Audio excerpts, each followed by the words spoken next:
सरकार का काम चावल बांटना है, भूखे कोई इस देश में नहीं मरना चाहिए, वो भी आवश्यक है।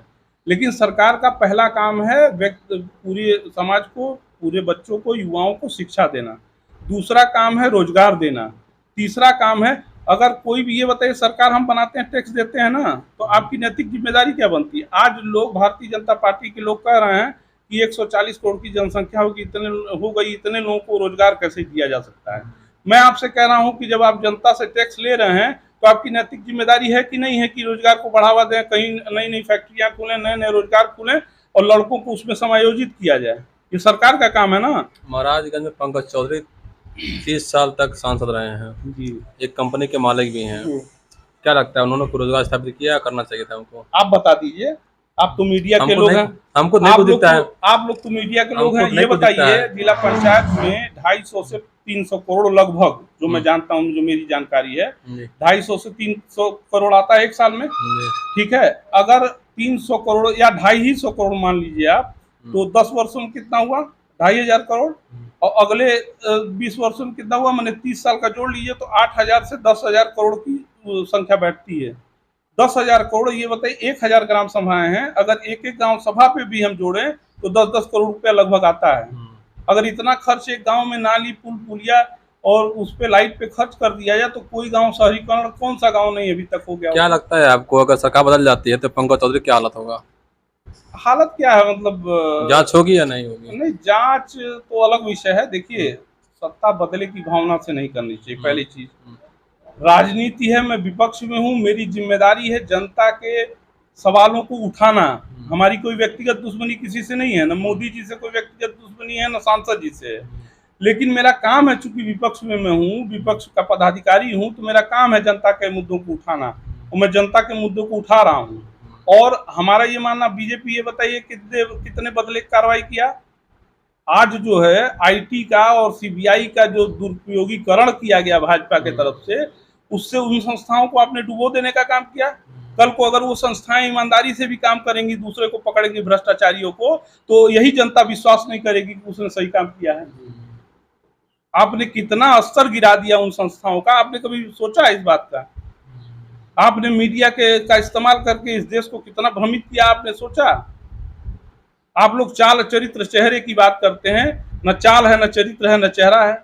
आप ये बताइए, इलेक्टोरल बॉन्ड आपने सुना होगा, माननीय अरुण जेटली जी के समय में कानून बना 2017 में। आपने, अगर आपकी नीयत साफ थी, तो आपने ये क्यों नियम बनाया कि एसबीआई को जो चंदा देगा हमारे लिए, उसको भी नहीं बताना है, और कौन चंदा दिया ये भी नहीं बताना है? भाई, चंदा तो आजादी के समय से ले रही हैं राजनीतिक पार्टियां अपनी पार्टी चलाने के लिए।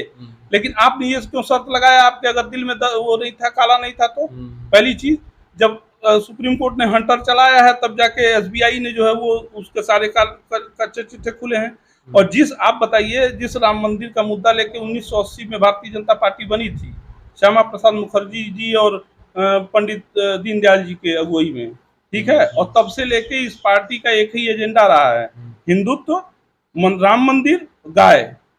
ये बताइए, उसी गाय के मुद्दे को इलेक्टोरल बॉन्ड में उसी कंपनियों से, स्लॉटर हाउसों से, इसी बीजेपी के लोगों ने 250 करोड़ चंदा लिया कि नहीं लिया? जी जी लिया है। आप ये बताइए, कोविशील्ड लाल बहादुर शास्त्री जी के समय में भी आपको टीका लगा होगा, इसके पहले की सरकारों ने टीका लगाया, लेकिन आज तक कोई ये तो नहीं बताया कि साइड इफेक्ट किसी टीके से हुआ, किसी लोगों ने, कोई लोग मरे।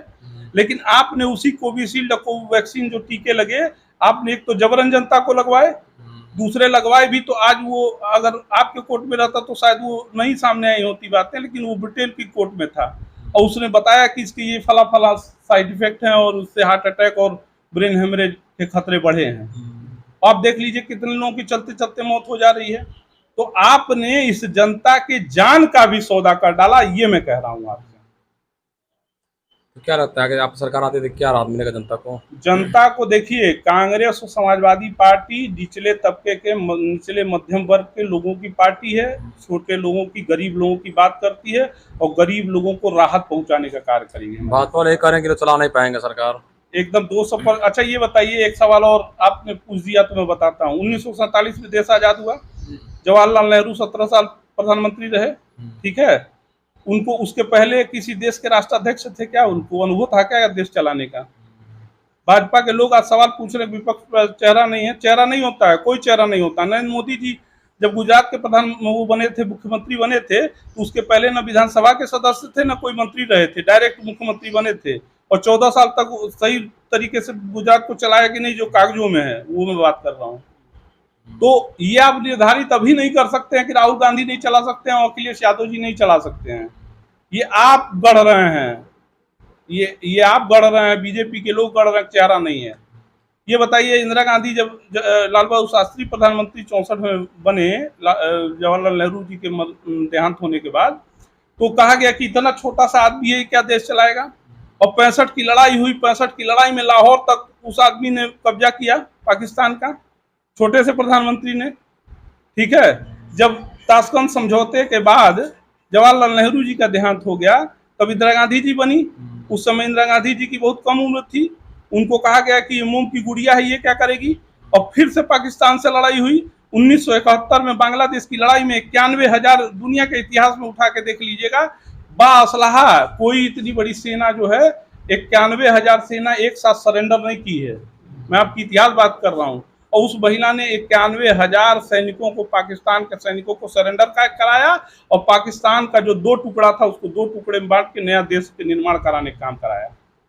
तो चेहरे बन जाते हैं, जब राष्ट्र बनता है तो चेहरे भी बन जाते हैं। चेहरे कोई बहुत बड़ी बात नहीं होती है, ये क्रिएट किया जा रहा है भाजपा। चलिए, बहुत धन्यवाद आपका, फिर बात करेंगे आपसे। जी, बहुत बहुत बहुत धन्यवाद।